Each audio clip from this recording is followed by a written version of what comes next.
Assalamualaikum warahmatullahi wabarakatuh. Selamat datang di Tenda Misteri.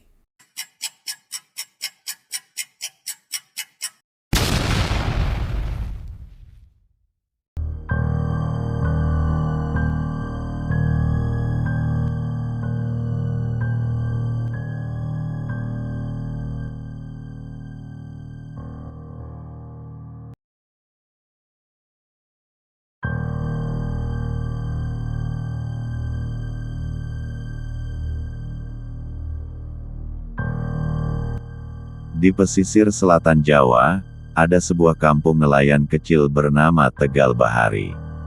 Warga hidup dari laut, namun ada satu aturan yang dipegang teguh, jangan pernah melaut saat bulan mati. Kisah ini mengikuti seorang nelayan muda bernama Rano, yang baru kembali ke kampung setelah lama merantau. Demi membantu ibunya yang sakit, ia nekat melanggar pantangan dan melaut sendirian pada malam bulan mati. Saat perahu kecilnya jauh dari bibir pantai, ombak tenang. Tapi laut terasa terlalu sunyi. Rano menebar jaring, namun yang terangkat bukan ikan, melainkan sesosok mayat lelaki dengan mulut dijahit dan mata terbuka lebar. Keesokan paginya, Rano kembali dengan muka pucat. Ia tidak bercerita soal mayat itu, hanya bilang tidak dapat ikan. Tapi warga mencium keanehan, ikan-ikan di kampung mendadak hilang. Tak satu pun nelayan lain mendapatkan tangkapan. Lebih anehnya lagi, setiap malam Rano tidur, ia bermimpi ada suara dari laut yang memanggil namanya, dalam bahasa yang tidak dimengerti tapi terasa sangat akrab. Ibunya mulai ketakutan dan menyuruh Rano berhenti melaut, tapi sudah terlambat. Rano kini terikat janji dengan sesuatu yang ada di laut dalam. Suatu malam, dari kejauhan, warga melihat sebuah kapal besar hitam tanpa cahaya mengapung di tengah laut. Kapal itu tidak pernah berlabuh, tidak ada suara mesin, dan tidak pernah tercatat di pelabuhan manapun. Keesokan harinya, satu persatu nelayan kampung ditemukan hilang. Hanya perahu mereka yang kembali sendiri, dengan bekas tangan berdarah di lambung kapal. Rano pun didatangi oleh seorang nelayan tua, Pak Daru, yang bilang, "Lebih besar dari, kau sudah buka gerbang yang seharusnya terkunci, nak. Dulu, kapal itu dikurung oleh pengorbanan darah. Dan sekarang, mereka lapar lagi." Rano memutuskan menyelam ke tempat ia menemukan mayat pertama, berharap bisa menutup gerbang yang ia buka. Ia menyelam lebih dalam dari biasanya, sampai menemukan reruntuhan batu berbentuk mulut manusia terbuka di dasar laut. Di sana, ia melihat makhluk-makhluk laut tak bermata berkumpul, menyembah sosok besar tak bergerak, tubuh raksasa dengan kepala manusia, tangan seperti sirip ikan, dan tubuhnya terikat rantai karang.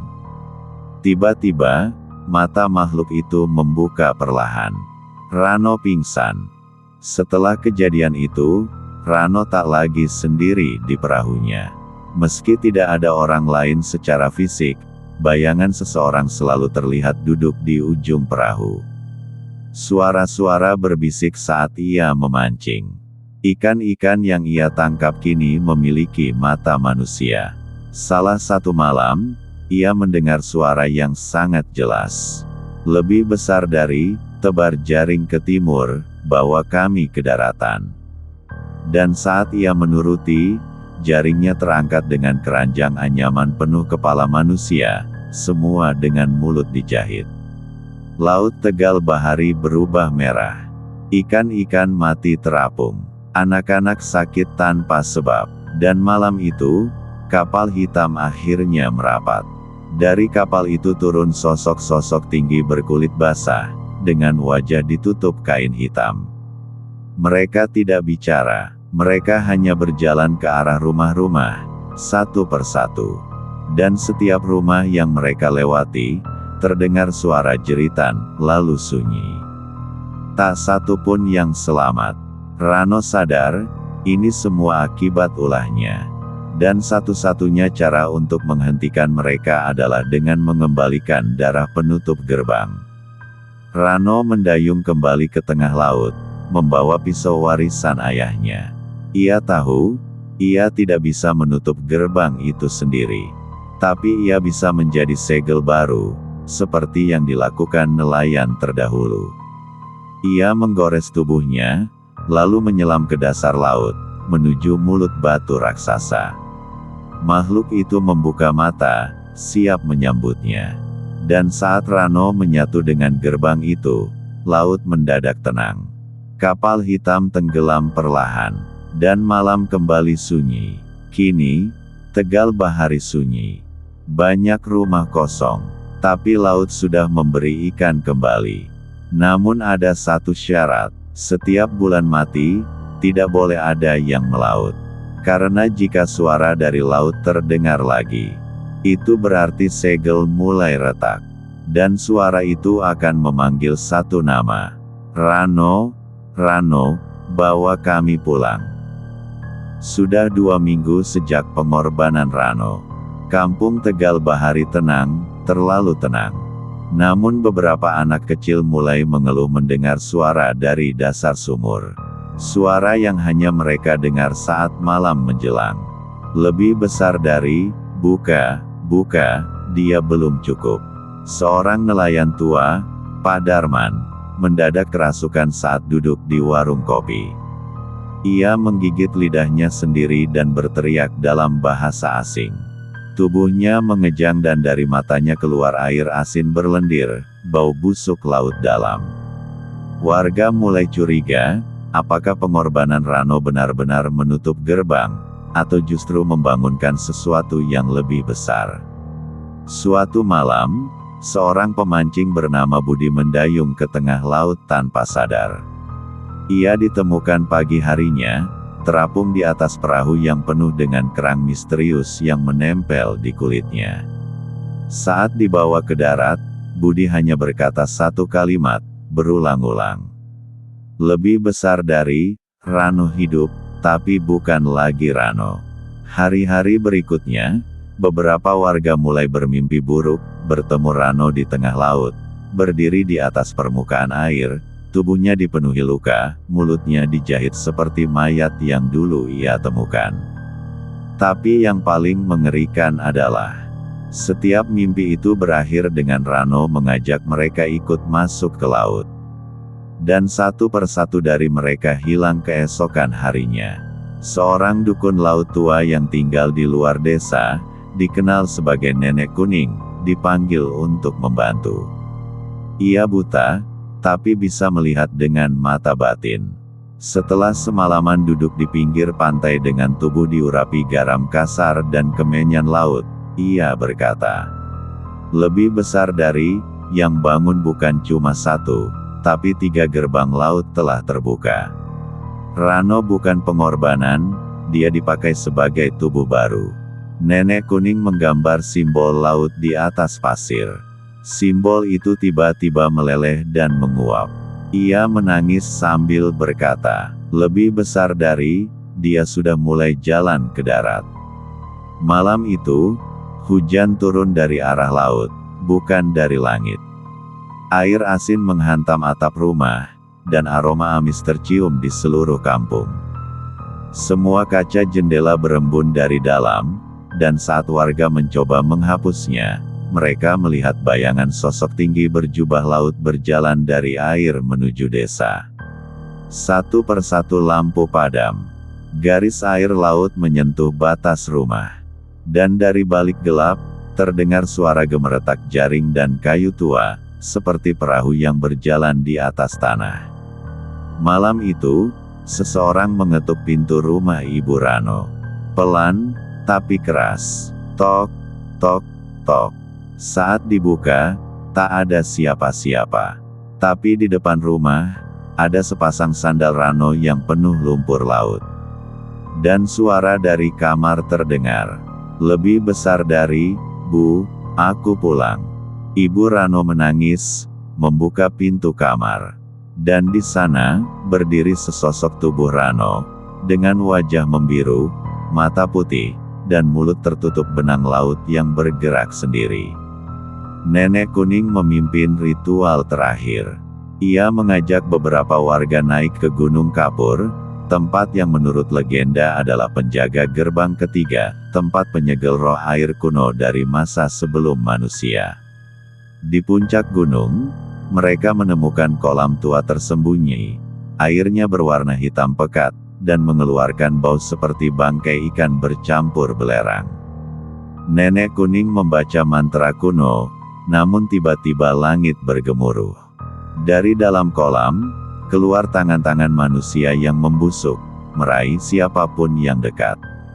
Lebih besar dari, gerbangnya sudah terbuka, mereka sudah datang, bukan dari laut lagi, tapi dari bawah tanah.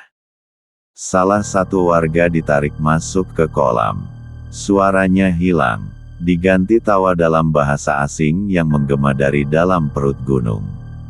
Di kampung, warga mulai kerasukan. Mata mereka berubah seperti mata ikan laut dalam, tidak berkedip, hitam legam, memantulkan cahaya bulan. Mereka berkumpul di pantai saat tengah malam, menari dan menyanyikan lagu laut tua yang tak pernah diajarkan siapapun. Lebih besar dari, naiklah, wahai Raja Laut Tua. Daging kami adalah kapalmu. Dan saat air laut naik, kapal hitam muncul lagi. Namun kali ini berjumlah 3. Setiap kapal membawa satu makhluk tinggi tak wajar, dengan wajah ditutupi jaring. Tubuh mereka disusun dari mayat-mayat nelayan yang hilang. Rano berdiri di atas pasir, tubuhnya mulai membusuk namun masih hidup. Nenek kuning berusaha memanggil jiwanya yang masih tersisa, tapi suara Rano menjawab. Lebih besar dari, Rano sudah tenggelam, tubuh ini kini milik penguasa Laut Tengah. Ia mengangkat tangannya, dan dari laut muncul taring perahu-perahu kuno, membawa jiwa-jiwa nelayan yang dikorbankan di masa lampau, siap menyerbu daratan. Nenek kuning hanya sempat berteriak. Lebih besar dari, segel darah sudah hancur. Lari ke dataran tinggi. Jangan lihat ke belakang. Namun hanya sedikit yang sempat kabur. Kampung Tegal Bahari ditelan laut. Kini, kampung itu tak lagi ada di peta. Siapapun yang mencoba ke sana, hanya melihat pantai kosong tanpa perahu dan pasir yang hitam seperti arang. Tapi kadang, saat malam bulan mati, suara azan palsu terdengar dari laut, dan perahu-perahu nelayan ditemukan terombang-ambing tanpa awak, dengan jaring yang terisi tubuh manusia yang seolah baru ditarik dari masa lalu. Dan mereka semua memakai topeng dari sisik ikan. Beberapa tahun kemudian, di pelabuhan modern, seorang anak kecil mendengar bisikan saat bermain di dermaga. Lebih besar dari, kamu nelayan, iya. Suka laut. Saat menoleh, ia melihat seorang pria tinggi dengan pakaian basah dan mata hitam seperti Rano. Anak itu pulang dan malamnya mimpi tentang laut yang berbicara. Kutukan itu belum selesai. 3 bulan setelah Tegal Bahari hilang, desa-desa pesisir mulai alami keanehan. Sumur warga berubah asin. Hujan deras turun hanya di malam hari dan selalu dari arah laut.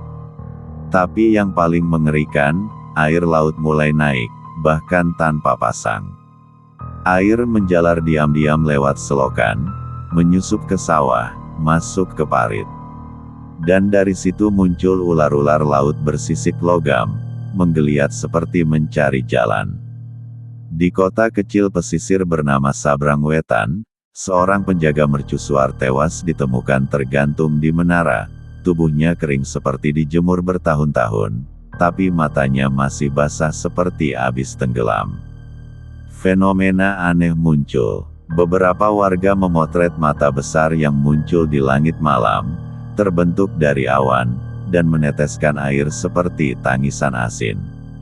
Siapapun yang menatapnya terlalu lama akan mimpi buruk. Lebih besar dari mereka melihat diri mereka sendiri berjalan ke tengah laut sambil tersenyum, lalu tenggelam perlahan tanpa melawan. Di mimpi itu, mereka selalu diiringi oleh suara. Lebih besar dari, kau telah dipilih.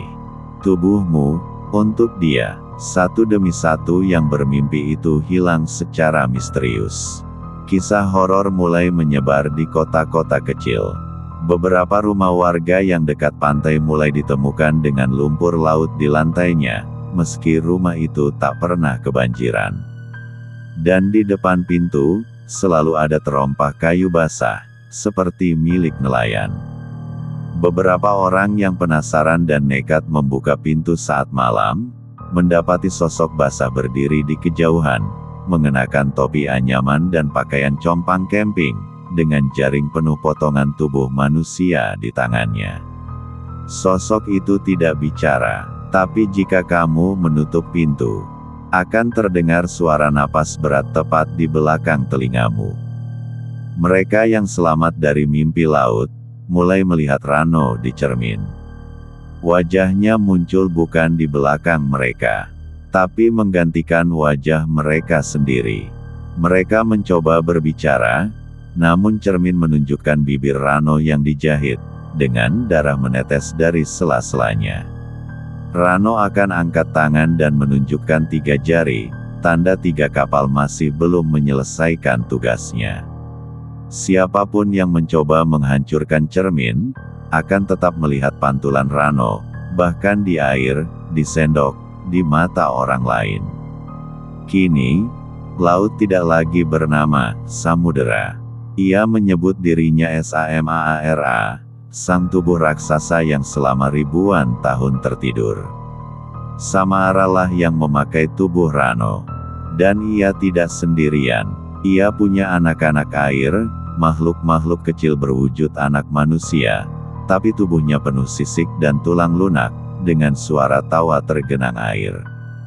Mereka mulai masuk ke rumah warga, bukan lewat pintu, tapi dari bak mandi, wastafel, kloset, dan ember. Mereka bertanya, lebih besar dari, kapan kamu ke laut? Lalu mereka menghilang, dan keesokan harinya, penghuni rumah tak ditemukan, hanya tersisa air asin dan seikat jaring.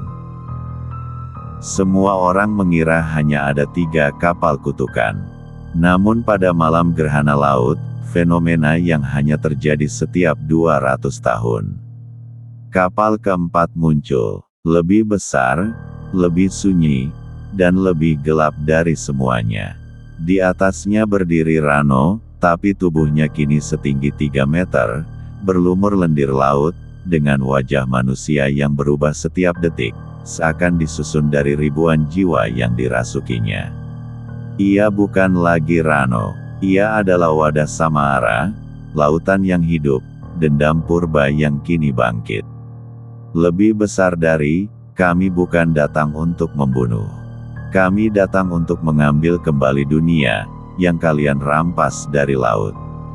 Di sisi manusia, satu-satunya harapan tinggal pada Dini, anak perempuan dari penjaga mercusuar yang mati. Ia memiliki darah khusus, keturunan para penjaga garis pantai kuno, yang dulu menyegel Samaara.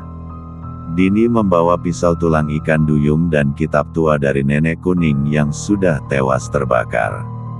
Ia harus melakukan ritual di tengah laut saat gerhana mencapai puncak. Tapi untuk itu, ia harus masuk ke tubuh kapal keempat. Dengan perahu kecil dan nyala api dari tempurung kelapa, Dini mendayung seorang diri. Laut di sekelilingnya diam, terlalu diam, sampai akhirnya ia tiba dan naik ke geladak kapal. Di sana, semua mayat nelayan tergantung seperti tirai, dan dari bawah dek, terdengar suara. Lebih besar dari, darahmu, segelmu, adalah musuhku. Di ruang utama kapal, Rano Samaara menunggu. Dini melantunkan mantra dari kitab, sementara makhluk itu mengerang kesakitan. Setiap kata yang diucap membuat tubuh kapal bergetar, laut mulai mendidih. Namun tiba-tiba Rano mendekat dan menyentuh pipi Dini, berbisik. Lebih besar dari, kalau kau lanjut, aku akan bawa semua jiwa yang kau sayangi, termasuk ayahmu, dari dalam laut, dan kau akan dengar mereka menangis selamanya." Dini menggigil, tapi ia tetap menusukkan pisau tulang ke dadanya sendiri.